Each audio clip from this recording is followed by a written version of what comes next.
à Vanves, nous avons la joie et le bonheur d'accueillir 33 résidents qui sont des personnes adultes atteintes d'une lésion cérébrale et qui vivent ici en cohabitation avec d'autres professionnels qui vivent ici et qui les accompagnent au quotidien, mais pas que. Les besoins sont tels qu'on a besoin de beaucoup de personnes pour les accompagner. Donc on a aussi des professionnels qui sont externes et qui vivent à leur domicile.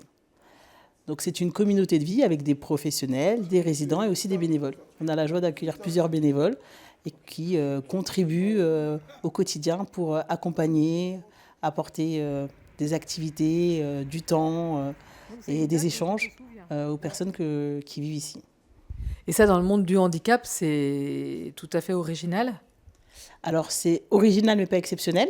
Il y a d'autres associations aussi qui vivent l'habitat inclusif. La particularité, c'est qu'il n'y en a pas beaucoup dans la lésion cérébrale. Et Simon de Sirène Vanves, nous, on est un établissement médico-social. Donc la population a pris de l'âge et a eu des besoins de santé qui ont nécessité de se médicaliser partiellement. Et donc nous sommes sur la moitié de l'établissement un foyer d'accueil médicalisé et l'autre est foyer de vie. Voilà. Donc nous avons la chance d'avoir parmi les professionnels un médecin qui est là à temps très partiel, des aides-soignantes, des infirmiers, en plus des éducateurs et des accompagnants qui aident dans la vie de tous les jours. Et donc, ça fait 33 résidents et combien de professionnels, du coup ? Alors, en professionnel, on est sur 32 professionnels avec des temps parfois partiels, mais on a aussi des volontaires service civique. Aujourd'hui, nous en accueillons 4. Nous avons 9 bénévoles. Et puis, on a la chance d'accueillir aussi des stagiaires pour former et accompagner et pouvoir enrichir la vie des résidents. Et vous, Audrey, votre rôle, c'est quoi là-dedans ? Alors moi, je suis la directrice d'établissement. Du coup, ma mission, c'est de veiller à la cohérence de l'ensemble, à la sécurité des personnes, au respect des réglementations, à ce que tout le monde soit confortable et à l'aise dans ce qu'il vit. Je fais appel à toutes les forces vives et tant les résidents eux-mêmes qui sont acteurs de leur accompagnement et de leur vie, et puis les professionnels, les bénévoles, les familles sont très impliqués. On a impliqué sur un territoire qui est assez vivant. On a des bonnes relations avec la mairie, on a des partenaires médicaux, des kinés, des psychologues qui interviennent aussi. Et tout ça pour que l'accompagnement qui peut être complexe des résidents soit le plus fluide et qu'on soit dans un lieu de vie confortable et agréable. Oui, quand vous dites complexe, c'est-à-dire qu'il y a des problèmes de santé et de beaucoup besoin d'aide, en fait, c'est ça ? Oui, il y a des problématiques de santé qui, avec l'augmentation de l'âge des résidents, va s'accroître. Mais on est avec des difficultés on a des troubles de mémoire, on peut avoir parfois des comportements qui sont un peu compliqués. Et puis on est dans le secteur médico-social, donc on a des professionnels qui se renouvellent assez fréquemment. Et il faut reprendre, redire, former à nouveau et garder la motivation parce que c'est très énergivore. Et du coup, il faut se booster régulièrement et continuer à prendre plaisir dans ce qu'on fait.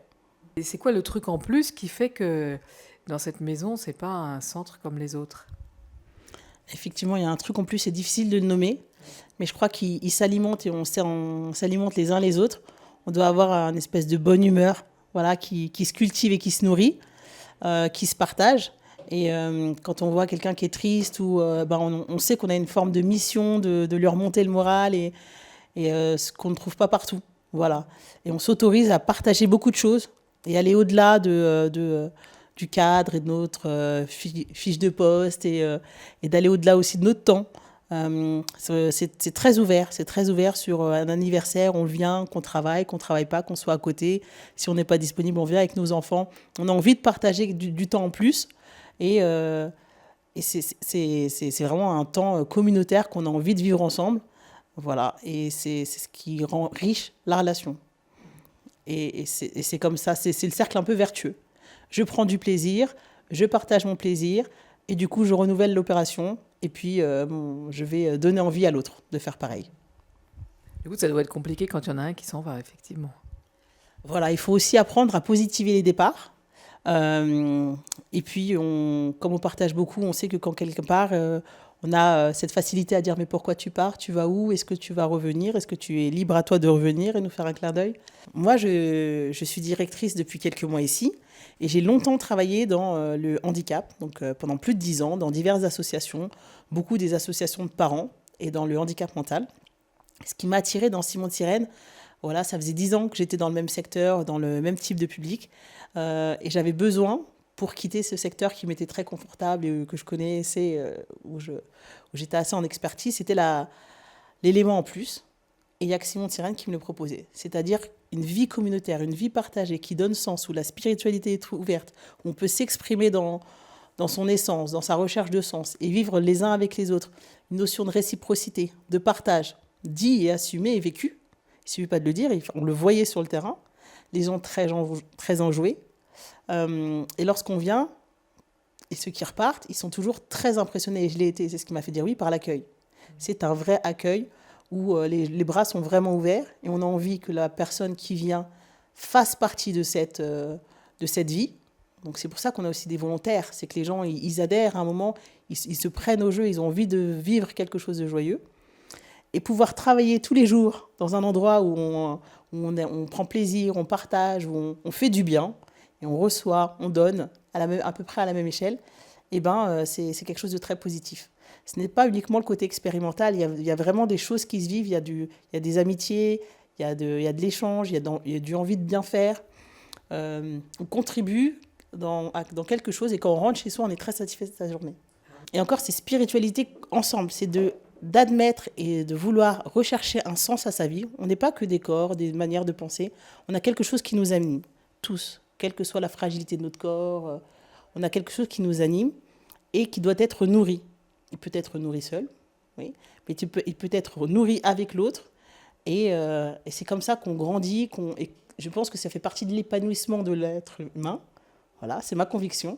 Et je pense que par cette recherche de sens à sa vie et des raisons et de bonheur que l'on partage, on grandit. Et le pouvoir le faire sur son lieu de travail, alors je crois que c'est un aboutissement...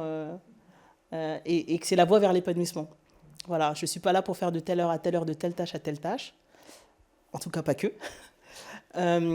J'ai besoin de quelque chose en plus, et de partager un repas avec ce que tu repenses, qui est profond, comment je peux t'aider dans ton idée, et repartir de ce repas qui n'est pas du tout mon temps de travail. Je ne suis pas forcément là pour partager des repas, et pour réfléchir, être nourri sur le sens du regard que tu portes, que je te porte, comment je te gêne, comment je te conforte. C'est ça qui m'alimente et je repars grandi et avec l'envie de revenir.